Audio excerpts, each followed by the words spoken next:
আসসালামু আলাইকুম। আপনারা যে যেখান থেকে আমার ভিডিওটি দেখছেন, আপনাদের সকলের প্রতি রইল আমার পক্ষ থেকে দোয়া আর ভালোবাসা। আজকে আমি একটি চকলেট কেক বানানোর জন্য তৈরি হয়েছি।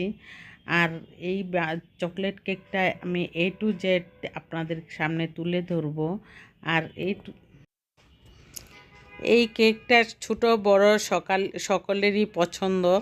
এই জন্য আমি আমার বাসায় বার্থডে যে কোনো অকেশানে আমি কেক বানিয়ে বাচ্চাদেরকে নিয়ে কাটার চিন্তা করি এবং আনন্দর সময়টা পার করে নেই।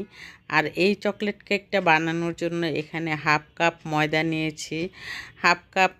নিয়েছি, 3 টেবিল চামচ কোকো পাউডার নিয়েছি, 1 টেবিল চামচ এখানে 1 চা চামচ বেকিং পাউডার, হাফ চা চামচ বেকিং সোডা, 2 টেবিল চামচ পাউডার দুধ দিয়ে আমি এখানে চেলে নিচ্ছি। প্রায় 2-3 বার চেলে নিব।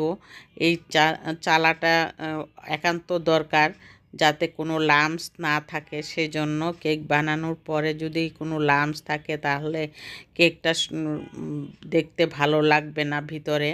আর সেই জন্যই এই চালাটা চালতে হয়। 2-3 বার আমি চেলে নিয়ে তারপরে আমি ব্যাটারটা তৈরি করে এক সাইডে রেখে তারপর আমি ডিমের মেরাংটা তৈরি করে নেব। এখানে আমি 4টা ডিমের অংশ নিয়েছি। 4টা ডিম দিয়ে 2টা কেক বানাবো আমি। এই জন্য আমি 4টা ডিম দিয়ে একটা কেক বানালে 2টা ডিম দিয়েই যথেষ্ট ছিল একটি 6 ইঞ্চি মোল্ডের মধ্যে।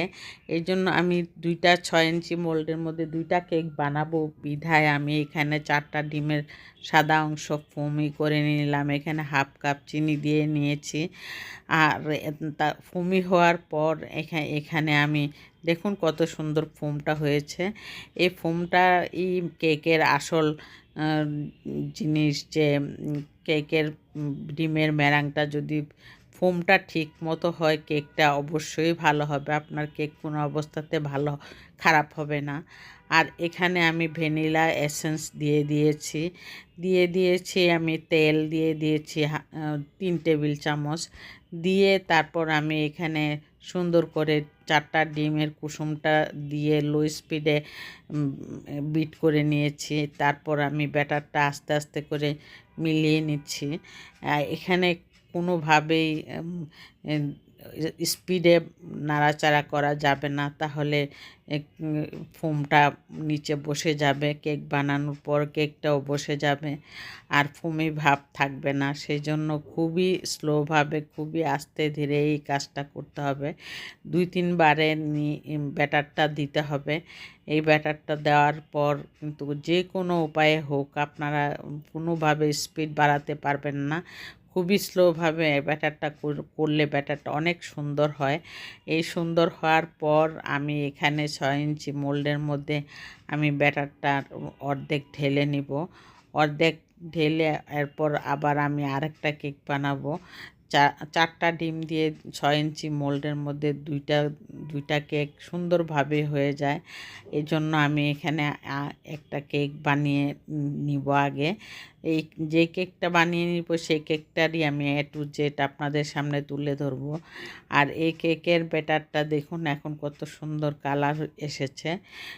এখানে কোকো পাউডার দেওয়ার পর আমি ইমালশন ব্যাটারটাকে টেপ করে তারপরে আমি 170 ডিগ্রি সেলসিয়াসে আমি 40 মিনিট বেক করে নিব। আর আপনারা ইচ্ছা করলে চুলায় ওইটা বেক করতে পারেন 40 মিনিট, সেম টু টাইম লাগবে। আর দেখতেও একই রকম লাগবে, খেতেও একই রকম অসাধারণ লাগবে। আর সেই জন্যই আমি এখানে কেকটা নামিয়ে ঠান্ডা করে তারপরে ক্রিমটা দিয়ে ক্রাম কোটিং করে নিলাম, করে তারপর একটু ফ্রিজে রেখে দেওয়ার পর এখন আমি নিজে এখানে ফিনিশিংটা মোটামুটি দিয়ে নিলে, ডিজাইন যদি করতে থাকেন আপনার ফিনিশিংটা মোটামুটি হইলেই চলবে। ডিজাইন দিয়ে ভরে থাকবে, তখন ফিনিশিংয়ের আর প্রয়োজন হবে না। আর আমিও সেটাই মনে করি, এই চিন্তা করে মোটামুটি একটা ফিনিশিং দিয়ে তারপরে ডিজাইন করা শুরু করে দিই। আর এই ডিজাইনগুলি আমি নিজের মন থেকে করি। আমি কিন্তু কেকের কোনো বিজনেস করি না। আমি ঘরে অকেশানে কোনো বোনের বাসায়, ভাইয়ের বাসায় কোনো জায়গায় গেলে কিন্তু আমি এই এই কেকটা এভাবে বানিয়ে কোনো রকম মোটামুটিভাবে বানিয়ে নিয়ে যায়, যাতে দেখতে সুন্দর লাগে এবং খেতেও ভালো লাগে। আসলে কেকের মেন ব্যাটারটা খেতে যদি ভালো লাগে তাহলে সব কিছুই ভালো লাগবে, এটাই মেন কথা। আর কেকের ব্যাটার যদি খারাপ হয়, যতই আপনি উপর দিয়ে ডেকোরেশন সুন্দর করেন না কেন, কোনোভাবেই ভালো লাগবে না। আর এই সব কথা বাদ দিয়ে আপনাদের কাছে আমার একটাই অনুরোধ থাকবে, আমার ভিডিওটা যদি ভালো লেগে থাকে তাহলে অবশ্যই সাবস্ক্রাইব করে অল বাটনে ক্লিক করে রাখবেন। আর ছোট্ট একটা ভিডিও আপনারা অবশ্যই ফুল ওয়াচ করে দিবেন। ফুল ওয়াচ করে একটি লাইক দিয়ে দেখা শুরু করবেন। আর কোনো স্কিপ করবেন না।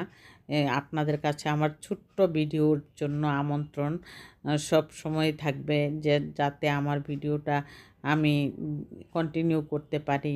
আমার ভিডিও অল্প সময়ের মধ্যে সবাই দেখে একটু আনন্দ পায়, সেই চিন্তা করে আমি ভিডিও মেক করার চিন্তা করি, যাতে অল্প সময়ে কেউ কোনো বিরক্ত না হয়। আর সেই চিন্তা করে আমি এখানে ভিডিও করি। আর এই ভিডিওর শেষে দিয়ে আমি কেক বানানো শেষ করে তারপরে আমি একটা মানে চিকেন রান্না করেছি। চিকেনটা রান্না করে আমি মনে করলাম রাত্রের খাবারটা চিকেন দিয়ে আর ডাল দিয়ে একটা ভাজি আছে সে দিয়ে হয়ে যাবে, বিধায় আমি এখানে চিকেনটা রান্না করে নিলাম। চিকেনটা এখানে মুখী কচু ছিল, মুখী কচু দিয়ে আমি রান্না করেছি।